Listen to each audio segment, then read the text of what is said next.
pendant que Michel recueille vos photos. Alors, je suis ravie de pouvoir animer cette conférence sur le thème des fleurs de Bach avec vous cet après-midi.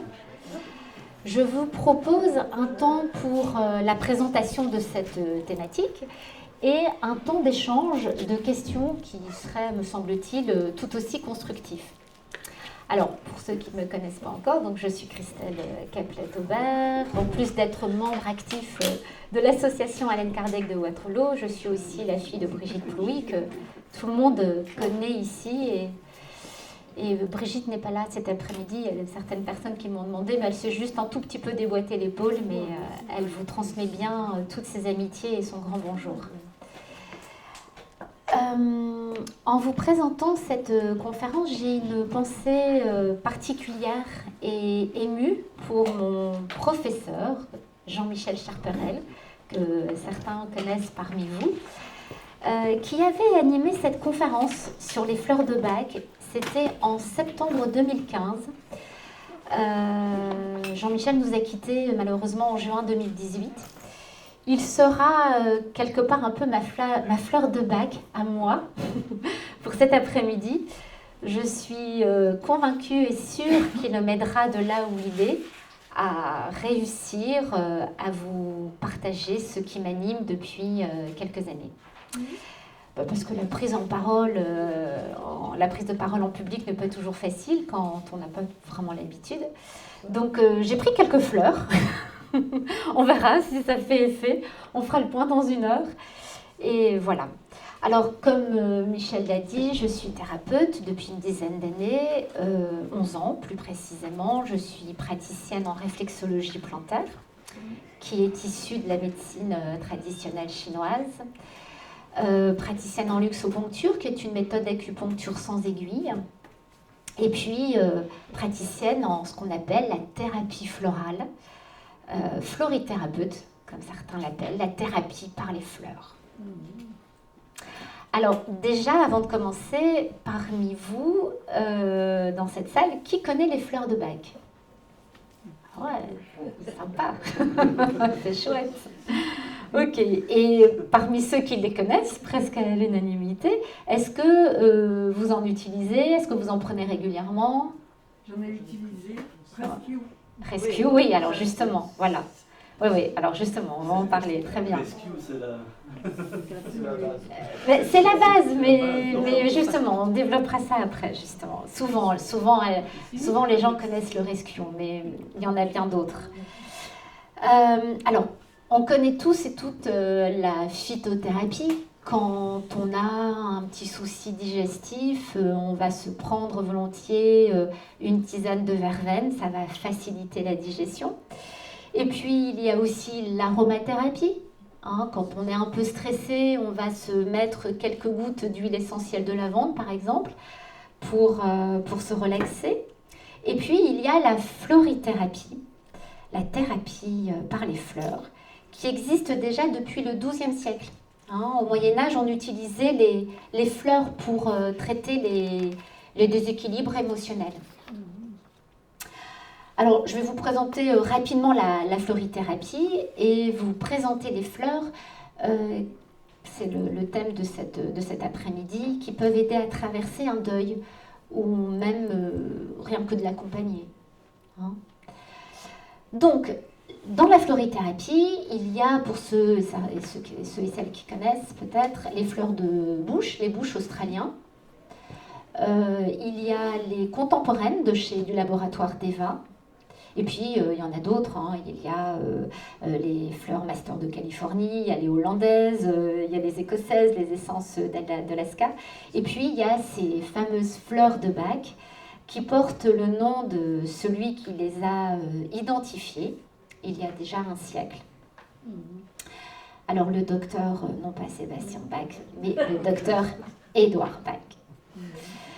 Alors, Édouard Bach était un médecin londonien qui pratique l'homéopathie, qui a eu cette magnifique expérience de rencontre avec les fleurs dans son jardin, dans sa campagne anglaise. J'ai eu la chance, le privilège de visiter sa maison, pas très grande, et ils ont reconstitué justement son bureau, et il y avait donc effectivement ce jardin rempli de fleurs. Et alors avec ces bocaux anciens, c'est juste magnifique, hein. J'en ai fait 150 de photos, mais je vous ai quand même limité l'album. Et il a observé que lorsqu'il était en face ou en contact avec une fleur, un arbuste ou un arbre, son état émotionnel pouvait se modifier. Face à un chêne, face à ce magnifique chêne, eh bien, il observait qu'il lâchait plus ou moins prise. Que face à un hou, eh bien, sa colère s'atténuait. Que lorsqu'il était sous son églantier rose, alors on l'a vu tout à l'heure, il avait un magnifique, voilà, sur la gauche, il a un magnifique églantier rose, eh bien sa motivation reprenait et sa résignation disparaissait. Au même titre que la gentiane, eh bien il s'apercevait qu'il positivait ou qu'il reprenait espoir face aux gorses. Et près d'un pin mélèze, pour ceux qui connaissent, eh bien, il reprenait confiance en lui. Et il est vrai que j'ai envie de vous partager une petite expérience que j'ai eue, une expérience personnelle. J'ai fait le chemin de Compostelle et j'étais partie avec mon sac à dos. Et c'était en 2016. Et alors, je suis un peu froussarde. Je suis vraiment pas du genre à partir avec mon sac à dos toute seule. Et j'étais partie depuis 2-3 jours du Puy-en-Velay et dans le Cantal à peu près, j'ai traversé cette magnifique forêt de pins. Et le soir, lorsque j'étais dans ma chambre d'hôte et autour de la table d'hôte, il y avait d'autres hôtes qui me parlaient et qui nous disaient à l'ensemble de la table, de la tablée, qui disait « Oh, mais alors, est-ce que vous avez remarqué ces pins mélèzes, ces mélèzes qu'on a pu justement rencontrer lors du chemin ?» Et ce qui était surprenant, c'est que toute la journée, le mot confiance revenait en boucle. J'avais été interpellée, mais bon, j'avais gardé bien sûr ça pour moi, cette expérience. Et effectivement, j'ai compris tout le sens le soir. Et j'étais très heureuse d'avoir partagé cette connexion avec le monde végétal. Alors, je ne suis pas très douée en reconnaissance de fleurs, reconnaissance d'arbres, mais là, il y a eu vraiment cette belle connexion et cette belle rencontre avec ces pins. Il a aussi ensuite testé cette expérience, forcément auprès de sa patientèle, et il a vu rapidement les effets positifs d'une guérison. Et alors, je parle de guérison parce que, effectivement, beaucoup de maladies, de symptômes, sont liées, on le sait maintenant, à de l'émotionnel. Toutes les maladies, bien sûr, ne le sont pas, hein, mais chez certains médecins, enfin même certains médecins le reconnaissent de plus en plus. Face à un zona, on sait que seule la cortisone ne suffit pas et que parfois il faut travailler une petite tristesse qui peut se cacher derrière des éruptions cutanées comme le psoriasis. Maintenant, voilà, on sait qu'il faut aussi travailler un peu l'émotionnel. Donc, ces fleurs n'ont pas cette vocation de guérir le symptôme, mais si effectivement la cause du symptôme peut être aussi une raison émotionnelle, ça vaut effectivement la peine de s'y intéresser de plus près. L'objectif de la florithérapie est de rééquilibrer un état émotionnel. Vraiment, hein, c'est de chercher, comme en médecine chinoise, c'est vraiment de chercher l'équilibre d'un état émotionnel qui serait soit trop envahissant, trop de colère, trop de chagrin, trop de culpabilité, ou au contraire un état émotionnel qui serait passé un petit peu trop sous silence. Pas assez un manque de goût de vivre ou trop de pessimisme ou pas assez d'optimisme justement, du découragement, On peut manquer parfois de lumière quand on est traversé, ça peut nous arriver par des pensées grises, noires, enfin vous les mettez de la couleur que vous voulez, et qui mériteraient justement, ces états émotionnels mériteraient d'être juste équilibrés. Je donne souvent l'exemple de la peur. La peur, elle a comment dire, ses côtés positifs aussi. Elle va nous permettre de rester vigilants quand on a cette peur. Mais elle peut aussi être trop envahissante, elle peut être même handicapante. Elle peut nous empêcher de sortir de chez soi, par exemple, de rencontrer d'autres personnes, de passer un peu à côté de sa vie. Pour parler de la tristesse, il est juste qu'on soit triste après le deuil d'une personne. Et dans ces cas-là, on ne va pas forcément prendre une fleur de bac. C'est vraiment, la fleur de bac peut être utile lorsque l'état émotionnel n'est pas juste.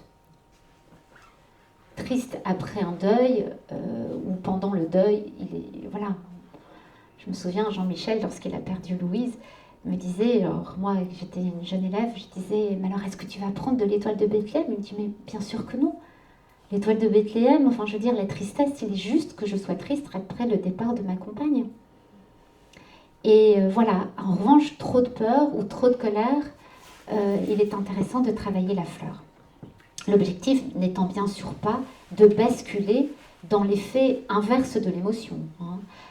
Juste la rendre juste lorsqu'elle ne l'est pas. Alors c'est pas évident hein, de s'en rendre compte qu'elle puisse être envahissante. C'est souvent l'entourage qui nous alerte, ou alors encore mieux, c'est notre corps par le symptôme qui nous dit c'est pas forcément juste, le corps étant un excellent messager. Alors, en vous posant la question, il y a certaines personnes qui connaissent de la florithérapie ou des fleurs de bac, le rescue, hein, appelé assistance, rescue en fonction des marques.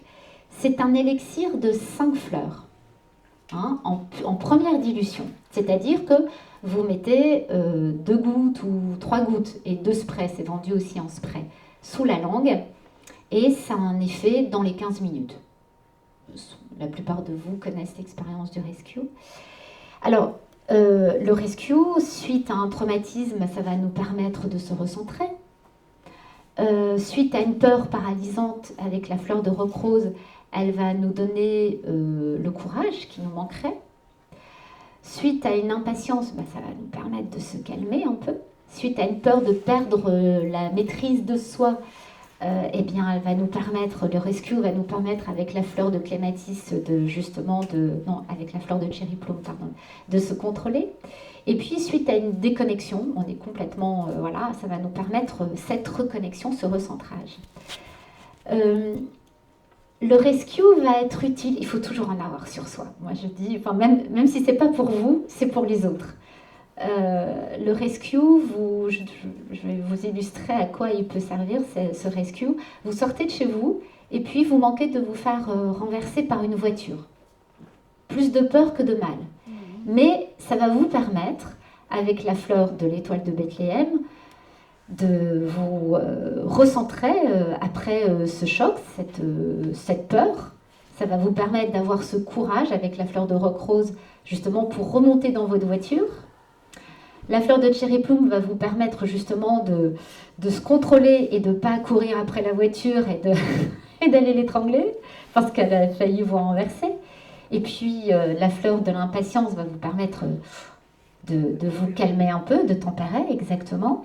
Et puis ça va vous permettre avec la fleur de clématis de se dire bon allez hop, on se recentre, on se reconnecte à ce que je suis en train de vivre ici et maintenant et je remonte dans ma voiture et je continue mon chemin.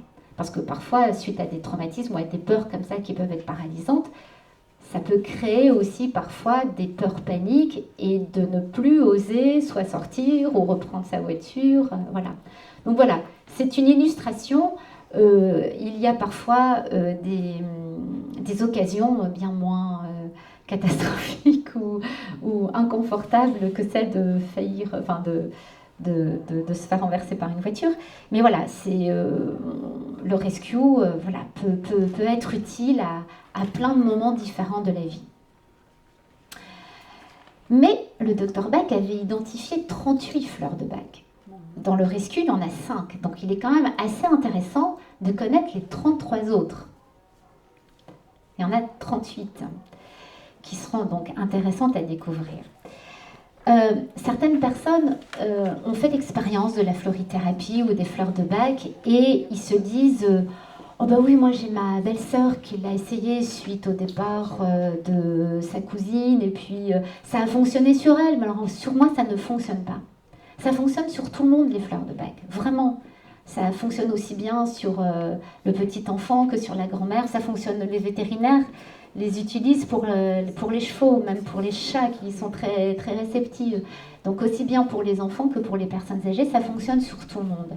La seule et unique difficulté, c'est de trouver la bonne fleur à travailler au bon moment pour la bonne personne.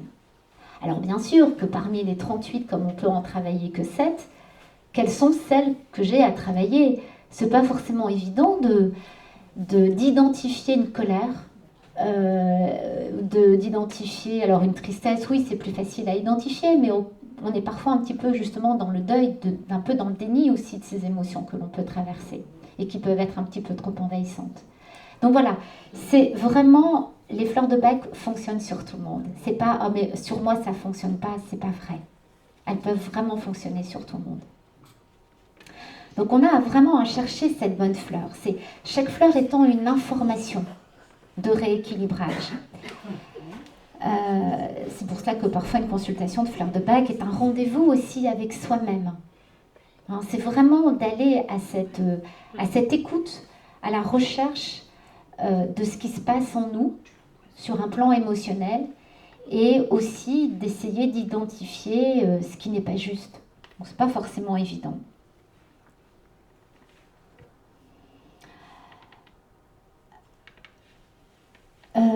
Il les avait effectivement, on parle des 38 fleurs, le bac les avait identifiées en 7 familles, on connaît les 7 familles des fleurs de bac. Moi je préfère effectivement les classer par émotion.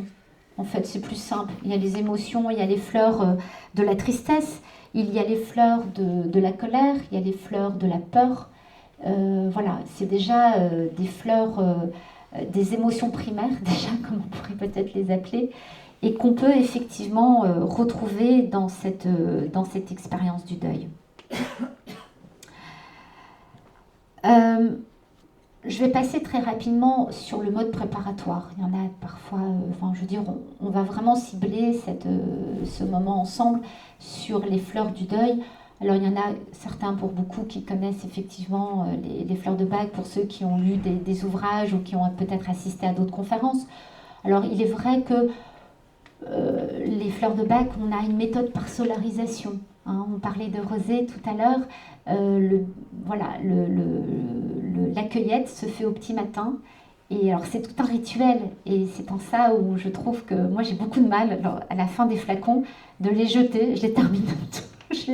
J'aurais tendance à les terminer parce que je trouve que ça ne se jette pas des fleurs. Si vous avez des anciens flacons chez vous, ne les jetez pas, terminez-les. De toute façon, ça ne peut pas faire de mal, même si ce qu'il y a dedans ne vous correspond pas. Mais je trouve qu'il y a un tel rituel, une façon de faire au niveau de la cueillette. Il y a des personnes qui font ça avec tout leur cœur. Moi, je pense qu'on peut travailler qu'avec son cœur quand on travaille les fleurs de bac. Et voilà, donc on vient cueillir quelques fleurs qu'on dépose dans de l'eau de source et puis 3-4 heures plus tard, on vient recueillir cette eau de source qu'on vient mettre dans des flacons opaques et qu'on recouvre de cognac parce qu'il n'y a pas de conservateur chimique dans les fleurs de bac. Donc voilà, et puis alors on en arrive à l'élixir mère. Voilà comment se préparent les fleurs de bac. Un rappel aussi, elles sont, je parlais, sans effet secondaire. C'est ça aussi qui est important. C'est-à-dire que si on se trompe de fleur, au pire, ça ne fonctionne pas. Et on a cette expérience en disant, bah, ça n'a rien fait sur moi. Mais il n'y a aucun effet secondaire. Il n'y a pas d'accoutumance. On ne devient pas accro aux fleurs de bac. Il n'y a aucune incompatibilité si vous aviez d'autres traitements médicamenteux. Donc ça, c'est aussi important. Alors, aujourd'hui, nous allons parler des fleurs qui peuvent... alors là, oui, voilà, c'était le rescue. Hein, je vous avais fait un petit schéma où effectivement, il y avait les 5 fleurs. Aujourd'hui, donc, on va parler des fleurs qui parlent du deuil. Le deuil, c'est un bien grand mot. Hein. On n'aime pas trop, pour certains, parler de deuil. C'est pas forcément un mot qui est bienvenu pour les personnes endeuillées. Hein, je vois des approbations dans la salle. Qu'est-ce qu'un deuil? Est-ce qu'on peut faire un deuil? Certaines personnes qui viennent donc de perdre un être cher n'aiment pas forcément cette expression. Je vous propose de poser un autre regard sur le deuil comme un espèce de processus, un support vraiment pour cette présentation qui peut illustrer cette traversée, cette expérience émotionnelle. J'avais suivi une formation en tant que bénévole en soins palliatifs à l'association Vivre son deuil et près du CHR à Lille. Et cette formation m'avait justement, c'était une formation purement théorique, et j'ai pu connaître à cette occasion-là le travail d'Elisabeth Kubler-Ross, qui est une psychiatre américaine, et qui a travaillé justement sur le deuil. Et Elisabeth Kubler-Ross a été vraiment une pionnière, peut-être pour ceux et certaines, peut-être qui la connaissent, une pionnière de l'approche des soins palliatifs. Et on les appelle les 7 étapes du deuil. Alors, le deuil, ça peut être suite à la mort de quelqu'un, d'un être cher, mais ça peut être aussi après un divorce, après une rupture amoureuse, un licenciement, un déménagement, un changement de pays.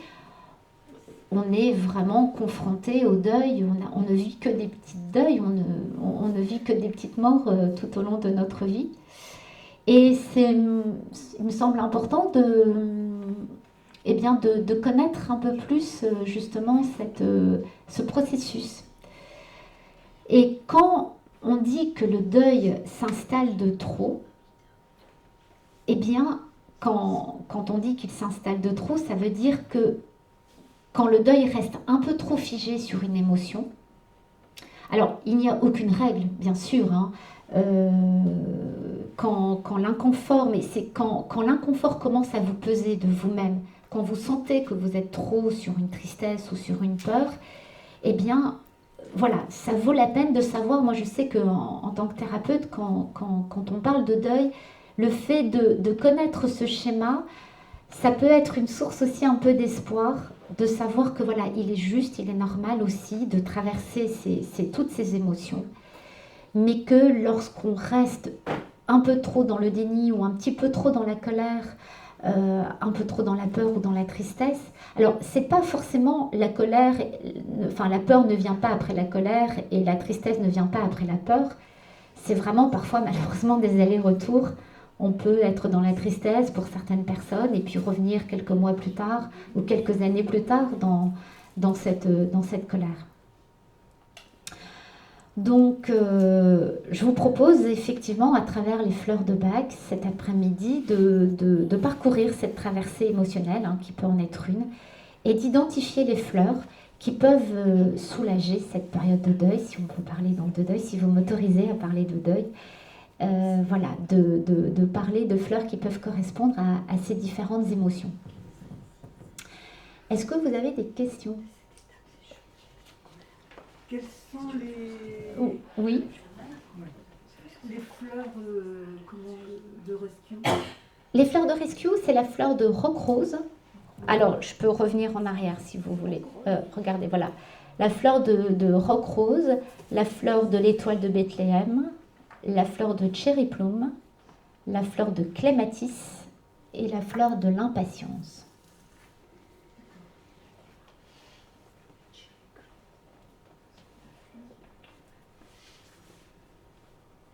Vous aviez une question? Oui, s'il vous plaît.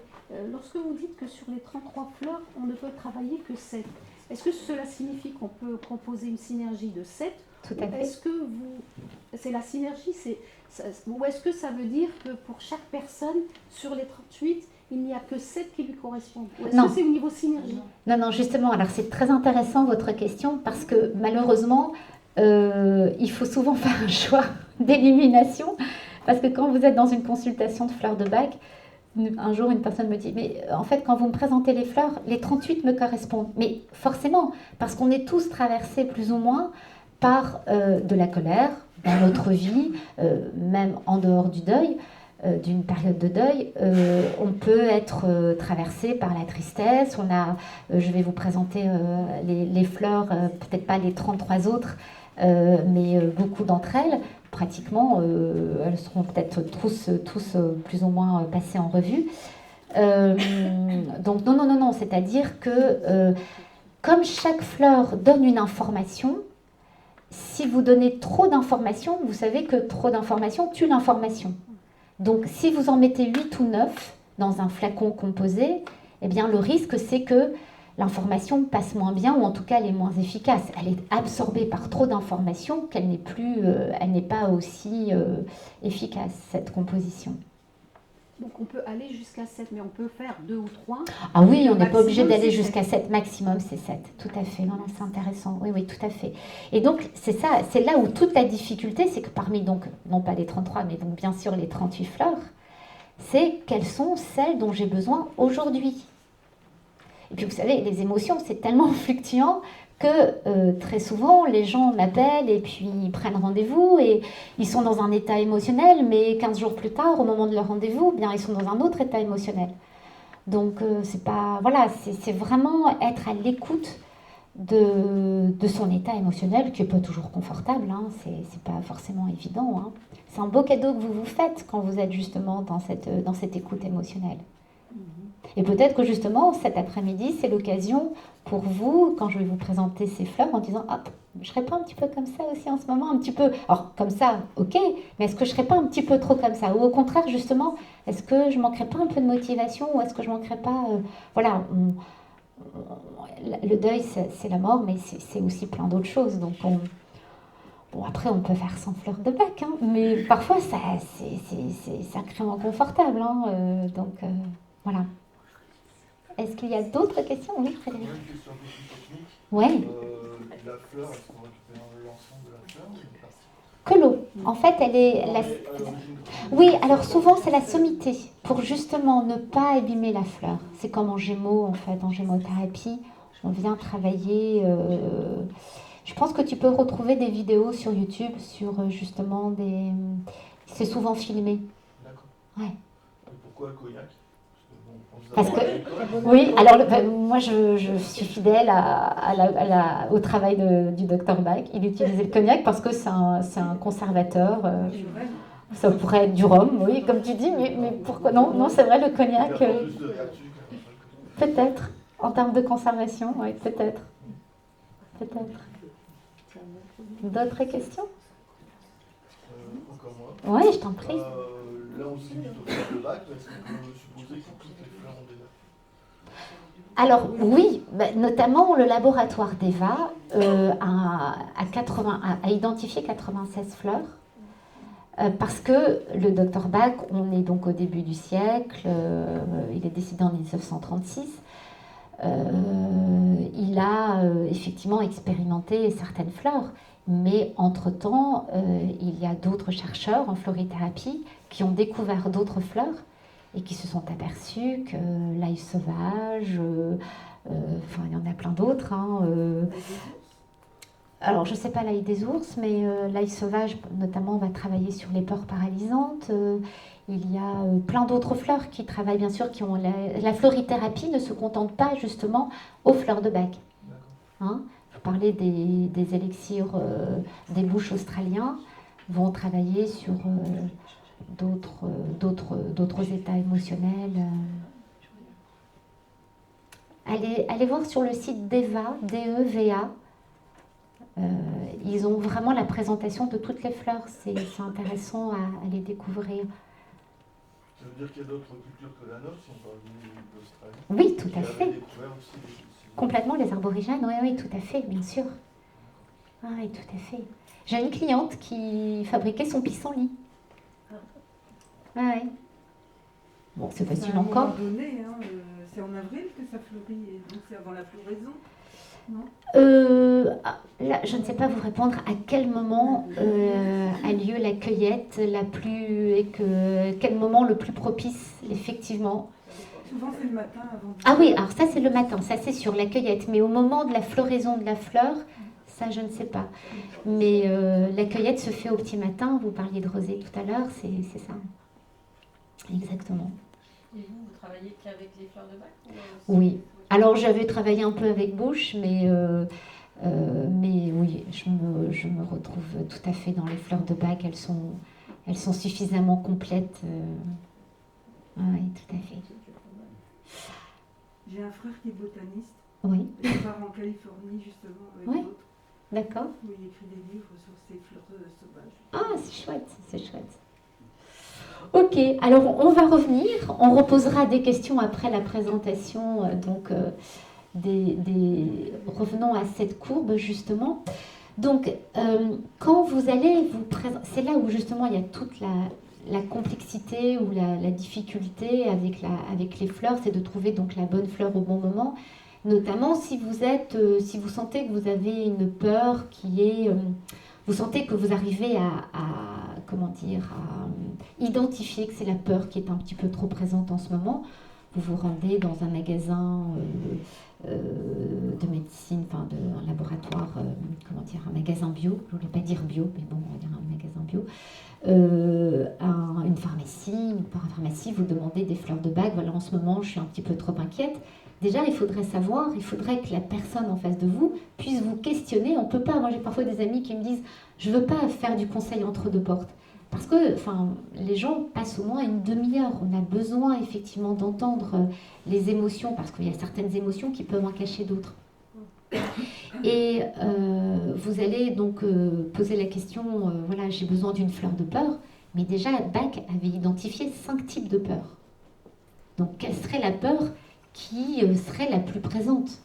Est-ce que c'est une peur? Alors, si on doit revenir dans le contexte du deuil, on peut être traversé par j'ai peur de ne pas m'en sortir après le décès de mon conjoint, voilà, je peux aussi avoir une peur qui est peut-être plus centrée sur autrui, avec la fleur de Ray Chestnut. C'est voilà, je viens de perdre mon papa, je suis inquiète pour ma maman qui va rester seule. C'est pas une peur pour moi, c'est une peur pour l'autre. On peut aussi avoir une peur qu'on sache nommer, qu'on identifie. Et il y a parfois ces mêmes peurs qui peuvent être vraiment handicapantes, paralysantes. On parle de phobie, à ne plus vouloir sortir de chez soi. Alors ça peut être juste une traversée émotionnelle, mais quand cette peur, effectivement, vous handicape un petit peu trop longtemps, c'est là où, effectivement, la fleur de bac peut être utile. Ça peut être aussi se lever un matin et de se dire, je sais pas, qu'on peut associer parfois de l'angoisse, j'ai pas de raison d'avoir peur, enfin voilà, c'est bon, j'ai pas de peur, mais je sais pas, il y a quelque chose que je sens pas, il y a quelque chose comme s'il allait arriver quelque chose, voilà. Et là, ça sera plutôt la fleur de Aspen. Et puis, il y a la fleur qu'on trouve dans le Rescue, qui est la fleur de Cherry Plum, qui est la fleur, je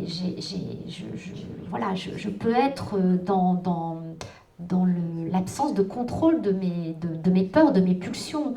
J'ai peur parfois de mes propres réactions. Je peux être associée à une colère et donc j'ai peur effectivement des réactions que je pourrais avoir. Et là, c'est une autre fleur de peur encore.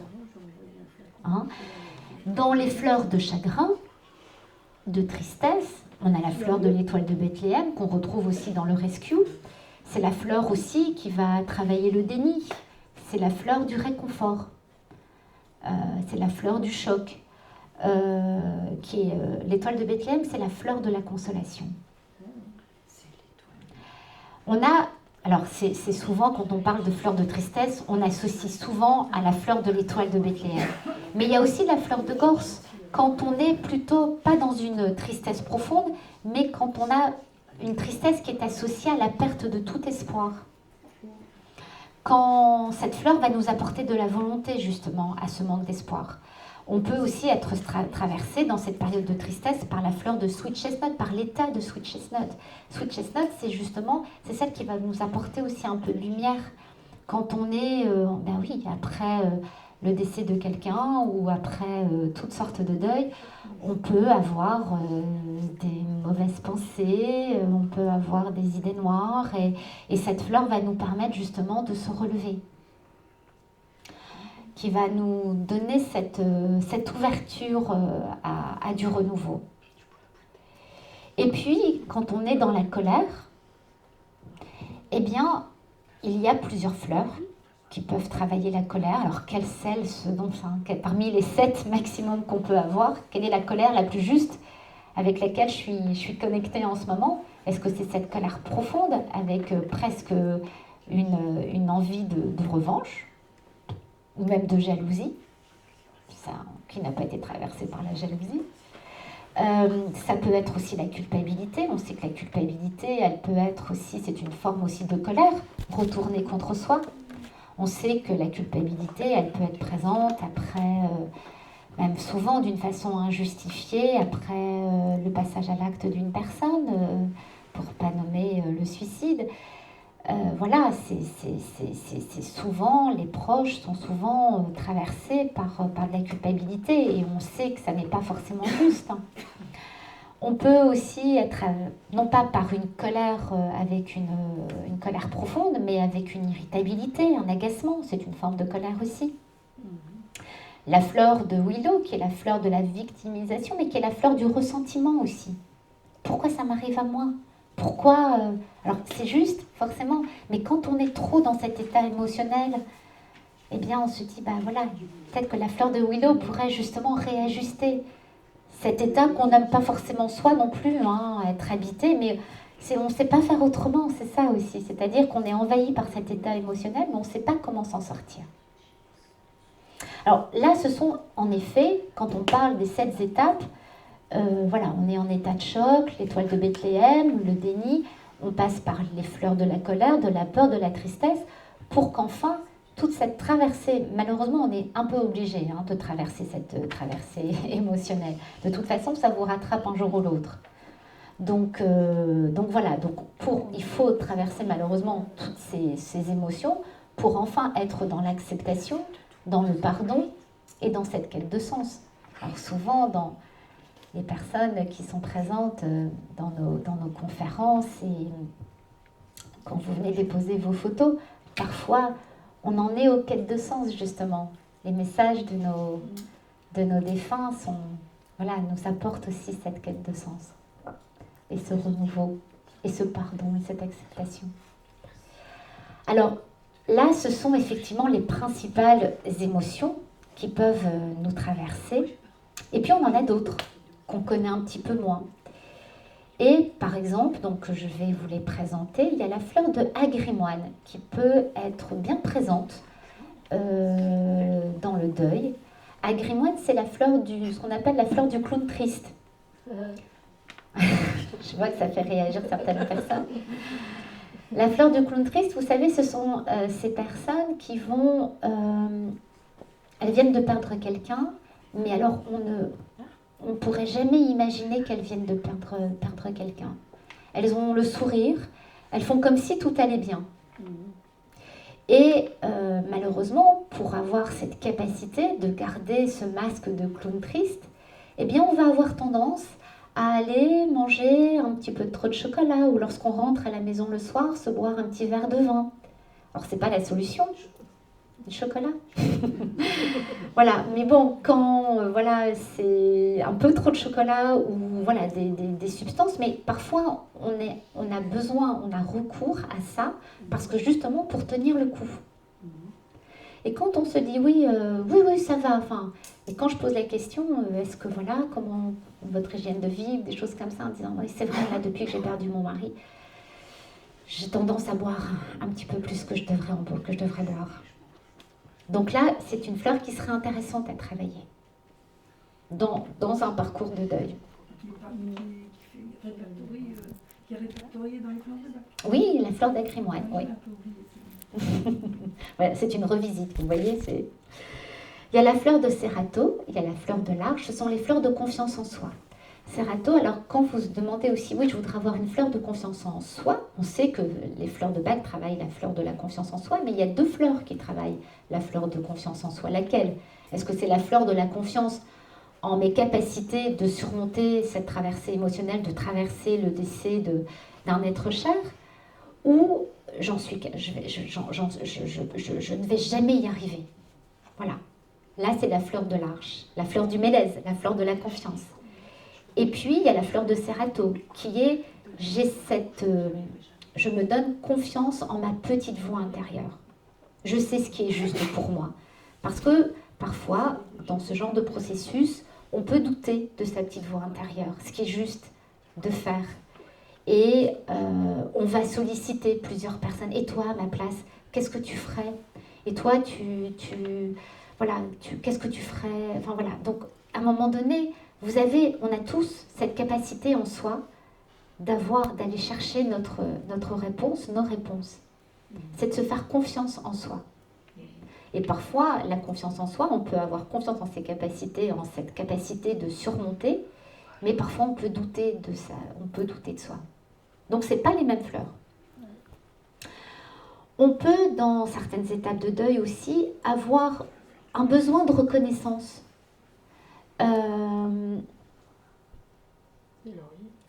Avoir un besoin de reconnaissance en disant, voilà, j'ai perdu mon meilleur ami et en fait, il y en a, enfin, on peut se sentir un peu évincé des proches, où j'ai perdu ma bonne copine ou mon collègue de travail avec qui on faisait vraiment une super équipe.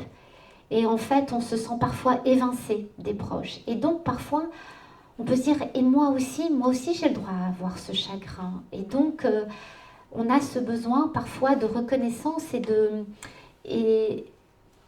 d'être acteur aussi un peu de ce cercle proche qui est aussi justifié et qui n'est pas suffisamment reconnu parfois.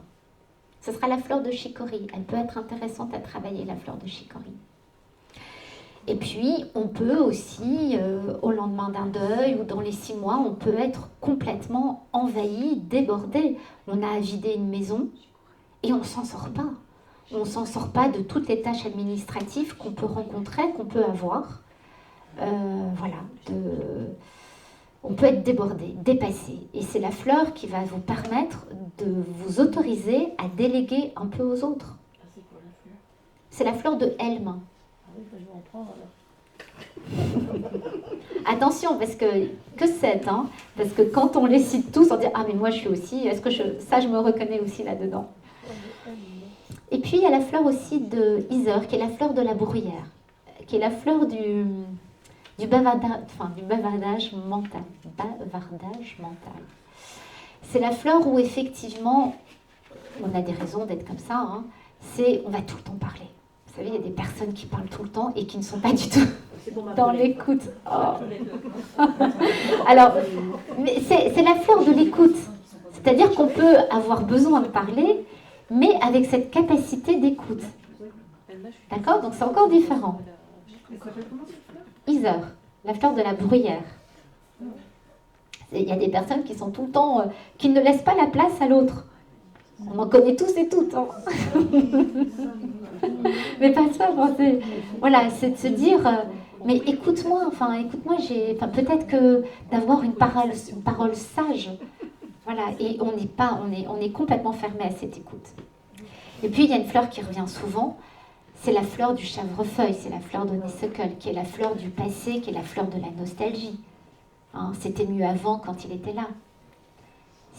Voilà, et parfois il y a des personnes qui restent dans cet état émotionnel pendant de nombreuses années. Et ça, cette fleur va vous inviter à être un petit peu plus dans le moment présent. C'est quand même le but. Hein, l'idée, c'est pas d'être dans cette tristesse du passé ou dans la peur du futur. C'est vraiment une invitation à être dans le moment présent. Et puis, il y a la fleur de Hornburn, la fleur du charme, qui est la fleur de la procrastination. Alors, vous allez dire la procrastination dans un processus de deuil. à quoi elle peut servir. Si? Ouais.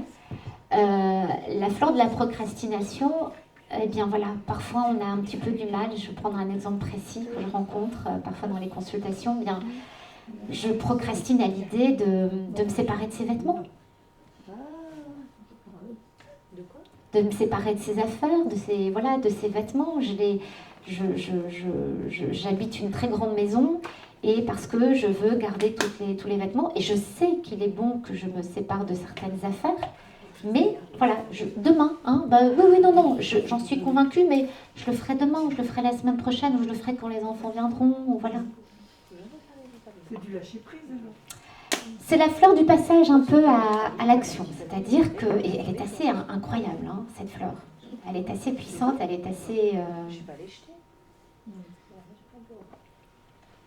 Vous voulez dire quelque chose? Non. La fleur de la procrastination. Il y avait aussi une de mes personnes que je suis qui me disait je retarde à chaque fois aussi l'idée d'aller chez le notaire parce que c'est pour moi la fin du lien. Et elle me disait je reporte à chaque fois le rendez-vous. Alors ça pouvait avoir des conséquences avec le reste de la fratrie forcément. Mais voilà, c'était je reporte. Ce qui me semble et ce dont je sais et j'ai conscience que c'est ce qu'il faut que je fasse. Mais voilà, je reporte. C'est une histoire de tempérament aussi.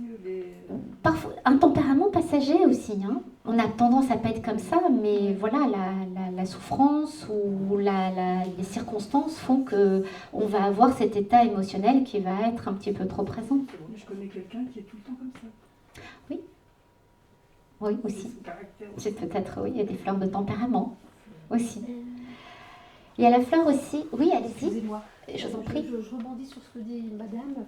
Est-ce que par exemple pour la procrastination Oui. professionnelle, est-ce que Oui. c'est la même fleur? Oui, ça peut l'être. Après, ce qui est bien justement, c'est de faire une synergie. Pourquoi on procrastine? Est-ce qu'on a un driver soit parfait, il faut que les choses soient toujours parfaites? Ou parce que j'ai une peur qui me paralyse et qui m'empêche de passer à l'action. Donc là, on travaillerait plus sur la fleur de la peur que de la procrastination. Vous pouvez, l'avantage justement de la synergie, c'est que vous pouvez travailler plusieurs fleurs. Ouais.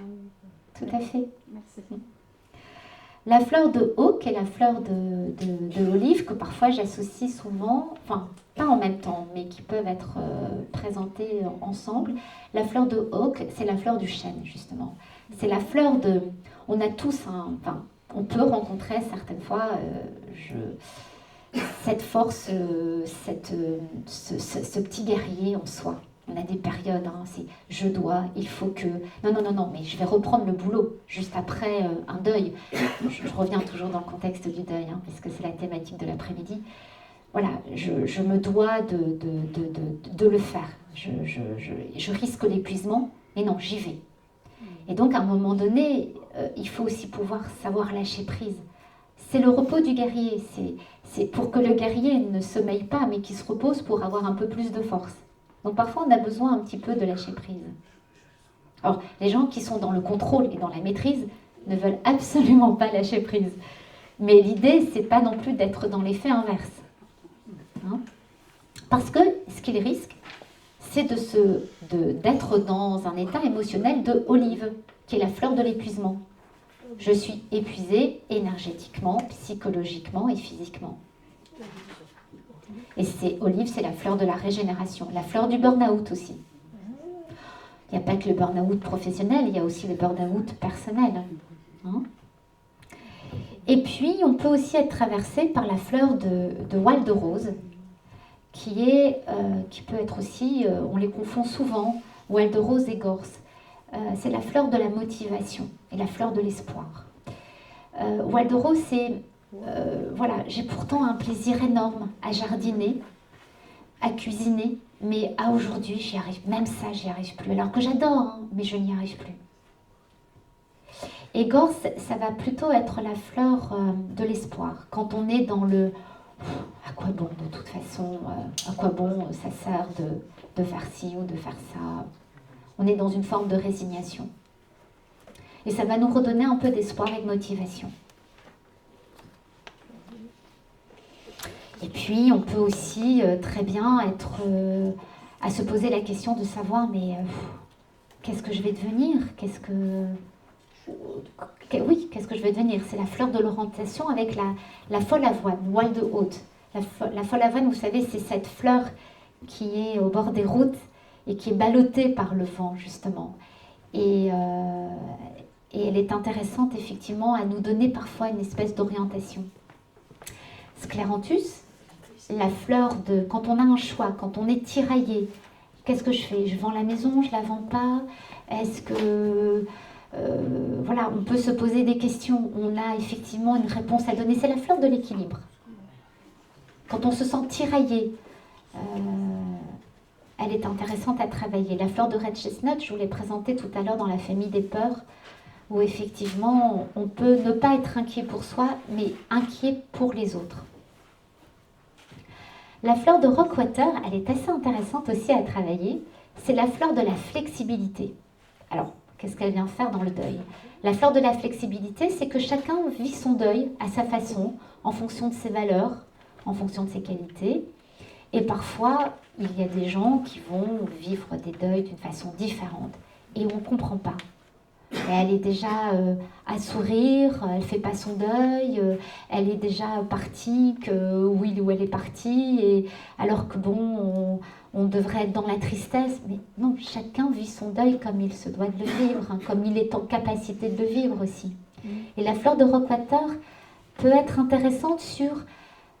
c'est la fleur de l'intolérance, de la flexibilité, et de se dire, bah oui, moi c'est comme ça que je le vis, mais ok, l'autre le vit de cette façon-là.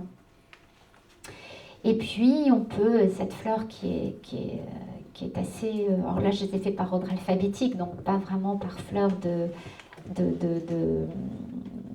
comment dire, de présence dans ce processus. Hein, elles ont toutes leur place. Walnut, c'est la fleur du noyer, qui est la fleur de la protection. On peut aussi traverser des périodes d'hypersensibilité, d'hyperréceptivité. On est à fleur de peau. Rien nous agace, rien nous fait pleurer. Ça peut arriver dans beaucoup de circonstances.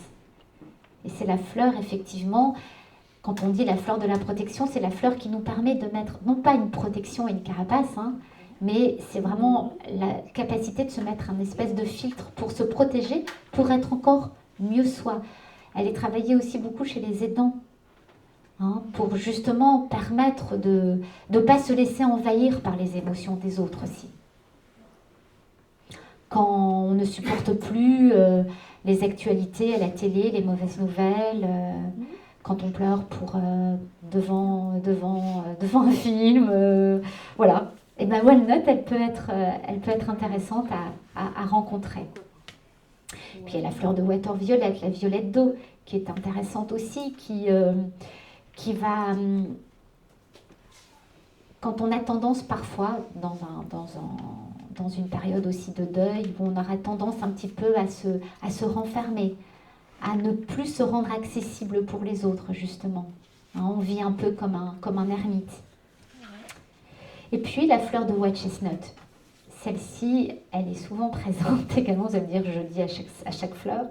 Mais white chestnut, c'est la fleur, vous savez, celle qui vous empêche de vous rendormir, vous savez, entre 3 et 5 heures du matin. C'est la fleur du bavardage mental, mais encore pour autre chose. C'est celle où il y a le petit vélo qui se met à tourner, hein, entre 3h et 5h du matin, et qui nous empêche de nous rendormir.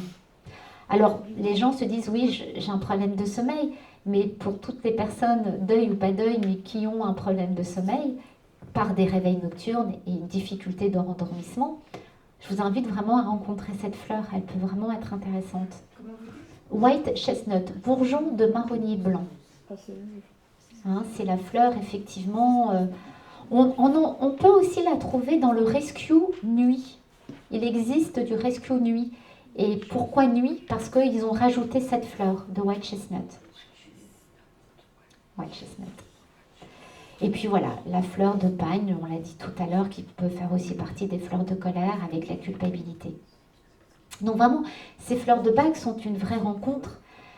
Ça fonctionne, vraiment. Quand faut-il les prendre? Parce qu'on a beau, effectivement, aller se faire un flacon prendre quelques fleurs. Mais il y a un peu comme tout, hein, il y a une petite, c'est un peu contraignant, hein, c'est en tout cas sur des fleurs, enfin des fleurs en deuxième dilution, quand elles sont préparées, il faut prendre 4 gouttes 4 fois par jour. En dehors des repas, 30 minutes avant les repas. C'est ça aussi, c'est un peu contraignant. Mais bon, un peu comme tout, hein, on n'a rien sans rien. Donc, et puis vous savez, souvent, je dis aux gens, mais quand vous devez, effectivement, c'est une nouvelle habitude apprendre de prendre des fleurs de bac. Mais je dis souvent, écoutez, mettez votre alarme sur votre téléphone à des heures un peu fixes et vous verrez, au bout de 4 jours, vous n'aurez plus besoin d'alarme. Parce que vous allez sentir que ça commence à vous faire du bien. Et là, après, on a envie de les prendre parce que c'est quand même plus chouette. C'est plus chouette de mieux dormir, d'être moins envahi par des émotions. Voilà. Je ne sais plus s'il y a une durée de validité. Il y a du cognac, donc ça... Mais quand il y a du... Alors, les premières dilutions, ils sont obligés de mettre une durée de validité sur les flacons, mais si vous les mettez dans un endroit sombre, à l'abri de la chaleur, il n'y a aucun problème. En revanche, les composés, ce que vous faites vous-même, normalement, c'est au bout d'1 mois. Elles sont moins performantes, enfin, c'est ça, elles sont... Mais il ne faut pas pour autant les jeter. Hein. Vous les prenez cul sec, puis il n'y a pas de souci. C'est homéopathique. Voilà, est-ce que vous avez des questions? Oui, Yves. Alors, tout dépend des personnes, tout dépend de la réactivité de la personne. Alors, en première dilution, c'est au bout de 15 minutes. Mais quand c'est des deuxièmes dilutions, ça peut être 24 heures et ça peut être 1 semaine. Et c'est tellement subtil qu'on ne se rend même pas compte que ça nous fait effet.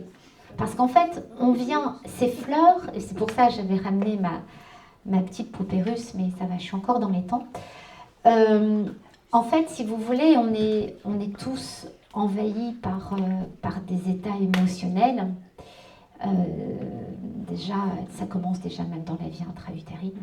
On arrive au monde avec nos bagages émotionnels, pas forcément les nôtres, hein, mais ceux du transgénérationnel, comme nous expliquait Ludivine un jour. Et voilà, et puis on traverse des situations de vie qui font que on est obligé de se recouvrir d'une couche de protection émotionnelle face à une injustice, face à un chagrin. On n'a pas entendu notre tristesse lors d'un décès d'un chien, on a pu vivre une injustice quand on s'est fait gronder, quand on était en classe, on s'est fait gronder à la place de notre petite camarade, mais bon, comme elle était sympa, on a pris sur soi, vous savez, prendre sur soi. Et puis, toute la vie, on est confronté à ça. On peut être aussi traversé par la jalousie quand, au collège, le plus beau garçon de la classe regarde votre meilleure copine aussi. C'est toujours d'ailleurs la même meilleure copine. Et donc voilà, donc on se met des couches de protection en disant « non, je ne peux pas être jalouse ». Et puis voilà, on vit avec ça. Et puis, on peut aussi manquer de confiance en soi parce qu'on nous a dévalorisé, un professeur ou un parent. On a pu nous mettre de la pression, on a pu... on est traversé par plein d'états émotionnels. Et puis, à un moment donné, ça commence à faire un petit peu lourd. Et l'idée, dans une consultation de fleur de bac, c'est pas d'aller chercher la première émotion qui nous a traversés, si ça a été de la tristesse à la naissance ou de la colère quand on était petit, mais vraiment d'accueillir ce qui est présent aujourd'hui et maintenant. Et l'idée, c'est de pouvoir lever cette première couche de protection émotionnelle. Alors ça peut être celles qui nous paraissent envahissantes ou absentes. Et l'idée, c'est que ça ne change pas notre vie, heureusement d'ailleurs. Mais ça nous permet effectivement d'être plus en connexion avec soi, c'est-à-dire qu'on va vers son essence profonde. Si on... Pardon ? Une histoire de compréhension ? Je pense pas que ce soit une histoire de compréhension, c'est plus une histoire de se délester quelque chose de choses qui ne sont pas justes. Effectivement, parfois, on sait que dans les 80% de nos peurs, elles ne sont pas justes, et puis les 20% restantes, elles sont souvent... elles arrivent toujours, on arrive à les gérer. Mais Parfois, on se dit, bah, j'ai eu peur pour rien, souvent. Donc voilà, une peur n'est pas forcément juste. Et donc, bah, si cette peur, elle nous empêche d'être confortable et d'être sereine au quotidien, serein ou sereine, eh bien, ça vaut la peine effectivement de la lever. Donc, l'idée, c'est effectivement, pour répondre à ta question, Karine, c'est que bah, c'est tellement subtil. Parce que, en fait, c'est pas une molécule chimique qu'on vient nous donner, on n'est pas un autre soi. Au contraire, on est juste soi, sans ce qui pourrait nous envahir comme état émotionnel. Donc, c'est souvent les personnes de notre entourage qui s'en rendent compte. En disant, ah bah dis donc, je te trouve un petit peu moins stressée. Ah bon, j'étais stressée? Ah bah oui, vraiment, la semaine dernière, vraiment. Et puis t'arrêtais pas de pleurer. Dès que je te faisais une remarque, tu le prenais mal.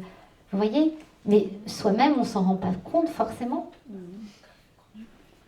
Donc ça peut, en une semaine, alors c'est vrai qu'on s'en rend pas bien compte, on se rend pas compte des effets, mais peu importe si déjà c'est plus confortable au quotidien.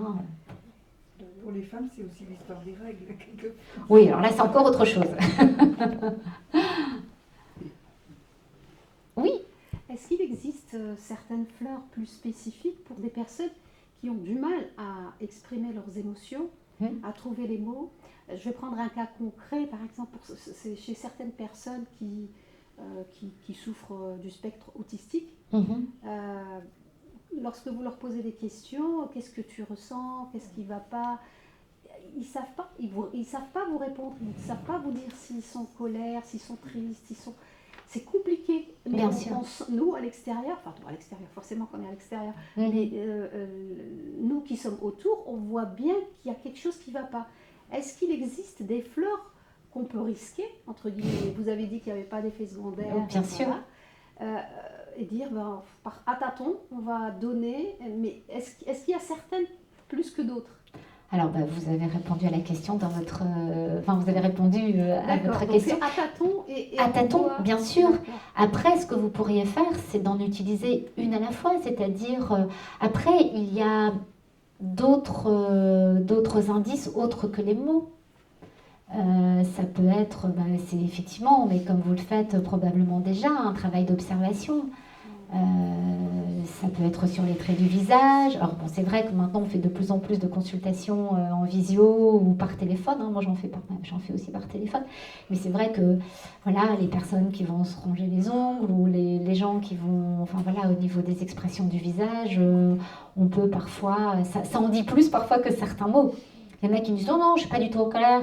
Et puis alors ils sont vraiment ou dans l'intonation de voix ou non, vous n'êtes pas en colère, vous êtes sûr.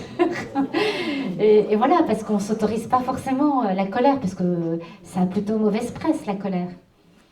Mais oui, puis après, au pire, comme vous dites, vous avez répondu à la question, au pire, ça ne peut pas faire de mal. D'accord. Ça fait du bien. Je vous en prie. De la garder, t'as raison. C'est très mauvais de la garder. Il faut s'exprimer. Oui. On peut s'aider aussi par anesthésie. Oui, chacun fait comme il veut. Ouais. Oui. Vers quel âge on peut commencer? Est-ce qu'on peut donner un bébé, par exemple? Alors, on pourrait donner un bébé, il y a la présence de l'alcool, mais maintenant les laboratoires le font soit à base de sève d'érable ou sans alcool. Enfin, je veux dire, vous pourriez, dans ces cas-là, oui, mais moi j'ai des très jeunes enfants en consultation, et alors, chez les enfants, forcément, quand je vous parle de la poupée russe, chez un enfant, ça se lève encore plus facilement parce qu'il y a moins de couches de protection émotionnelle. Les enfants qui ont vécu des harcèlements à l'école ou qui se mettent trop de pression, qui sont traversés par la jalousie à l'arrivée d'un petit frère ou d'une petite sœur. Voilà, des enfants hypersensibles, il y en a de plus en plus, avec la fleur de walnut. Mais bon, à eux, en général, je leur mets pas l'alcool. Et puis, sinon, vous pouvez, au laboratoire d'Eva, ils font des préparations sans alcool.